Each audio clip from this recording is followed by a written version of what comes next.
Praise the Lord. Welcome to pray with சாமியல்.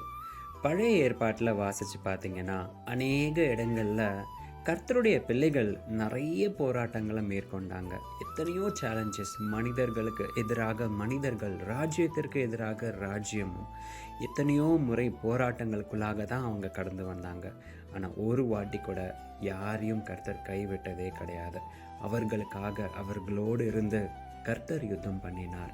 இன்றைக்கும் கூட கர்த்தர் உங்களோடு பேச விரும்புகின்ற காரியம், யுத்தம் என்னுடையது. என்ன சேலஞ்சஸ் வேணாலும் இன்றைக்கி நீங்கள் கடந்து போய் கொண்டு இருக்கலாம். ஏதோ மனிதர்கள் உங்களுக்கு எதிராக போராடி கொண்டு இருக்கிறார்களா? சில வியாதிக்கு எதிராக நீங்கள் போராடி கொண்டு இருக்கிறீங்களா? ஏதோ ஒரு காரியம் நடக்கணும்னு சொல்லி ரொம்பவும் பிரயாசப்பட்டும் சோர்ந்து போய் காணப்படுகிறீர்களா? எல்லாத்தையும் கர்த்தருடைய கரத்தில் கொடுங்க. கர்த்தர் உங்களுக்காக யுத்தம் பண்ணுகிற தேவனாக இருக்கிறார். நீங்கள் யாராக வேணாலும் இருக்கலாம். இயேசுவை ஏற்றுக்கொள்ளாதவர்கள், இயேசுவை அறியாதவர்களாக கூட இருக்கலாம்.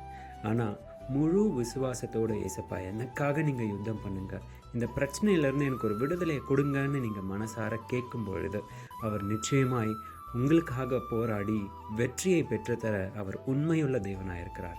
விசுவாசிக்கிறீங்களா? வாங்க ஜெபிக்கலாம். பிதாவே, இந்த ஜெப வேலைக்காக நன்றி. உங்களுடைய வார்த்தைகளை கொண்டு எங்களை பலப்படுத்தின கிருபைக்காக நன்றி ஆண்டவரே. அப்போ நாங்கள் கேட்டது போலவே நீர் எங்களுக்காக யுத்தம் பண்ணுகிற தேவனாக இருக்கிறீர்.